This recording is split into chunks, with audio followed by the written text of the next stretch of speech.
ಮಕ್ಕಳಲ್ಲಿರುವ ಪ್ರತಿಭೆ ಅನಾವರಣಗೊಳ್ಳಲು ಪ್ರತಿಭಾ ಕಾರಂಜಿಯಂತಹ ವೇದಿಕೆಗಳು ಸಹಕಾರಿ ಎಂದು ಕ್ಷೇತ್ರ ಶಿಕ್ಷಣಾಧಿಕಾರಿ ಕೆಎಸ್ ಸುರೇಶ್ ಅಭಿಪ್ರಾಯ ವ್ಯಕ್ತಪಡಿಸಿದರು.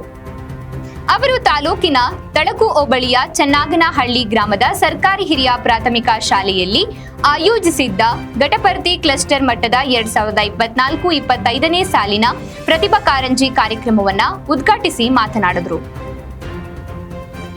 ಎಸ್ಡಿಎಂಸಿ ಅಧ್ಯಕ್ಷ ಧನಂಜಯ ಮಾತನಾಡಿ, ಶಾಲೆಗಳಲ್ಲಿ ಪಾಠ ಬೋಧನೆ ಜೊತೆಗೆ ಮಕ್ಕಳಲ್ಲಿ ಇರುವಂತಹ ವಿಶೇಷ ಪ್ರತಿಭೆಗಳನ್ನು ಗುರುತಿಸಿ ಅವುಗಳನ್ನು ತಾಲೂಕು ಜಿಲ್ಲಾ ಮಟ್ಟದಲ್ಲಿ ರಾಜ್ಯ ಮಟ್ಟಕ್ಕೆ ಕೊಂಡೊಯ್ಯುವಂತಹ ಪ್ರಾಮಾಣಿಕ ಕೆಲಸ ಮಾಡಬೇಕು. ಆ ಮೂಲಕ ಮಕ್ಕಳು ಅವರಲ್ಲಿ ಅಡಗಿರುವಂತಹ ಸೃಜನಾತ್ಮಕತೆಯನ್ನ ಹೊರಹಾಕಲು ಸಹಾಯವಾಗುತ್ತದೆ ಎಂದರು. ಮುಖ್ಯ ಶಿಕ್ಷಕ ವೆಂಕಟಸ್ವಾಮಿ ಮಾತನಾಡಿದರು.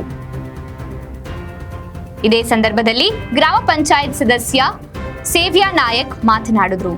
ಈ ಕಾರ್ಯಕ್ರಮದಲ್ಲಿ ಗ್ರಾಮ ಪಂಚಾಯತ್ ಸದಸ್ಯೆ ಅಶ್ವಿನಿ ರುದ್ರಪ್ಪ, ಉಮೇಶ್, ಟಿಪ್ಪು ಸುಲ್ತಾನ್, ಸಿಆರ್ಪಿ ಮಾರಣ್ಣ, ವಸತಿ ಪ್ರೌಢಶಾಲೆಯ ಶಿಕ್ಷಕರಾದ ನಾಗರಾಜಪ್ಪ, ಮಂಜು ನಾಯಕ್, ವೀರೇಶ್, ಬಸವರಾಜ್, ಹನುಮಂತರೆಡ್ಡಿ, ಚನ್ನಮಲ್ಲಮ್ಮ, ರಾಮನಾಯ್ಕ, ಪ್ರತಿಭಾ, ವೆಂಕಟಸ್ವಾಮಿ, ಗೋಪಿನಾಥ್, ಅನಿತಾ ಹಾಗೂ ಹಳೆಯ ವಿದ್ಯಾರ್ಥಿಗಳು ಮತ್ತು ಎಲ್ಲ ವಿದ್ಯಾರ್ಥಿಗಳು ಹಾಜರಿದ್ದರು.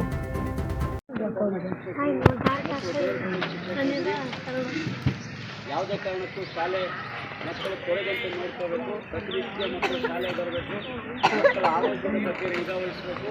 ಮಕ್ಕಳ ಸ್ವಚ್ಛತೆ, ಶುಚಿತ್ವ ಮತ್ತು ಶಿಸ್ತು ಇದ್ರ ಥರ ಹೆಚ್ಚು ಗಮನವನ್ನು ಕೊಡಬೇಕು.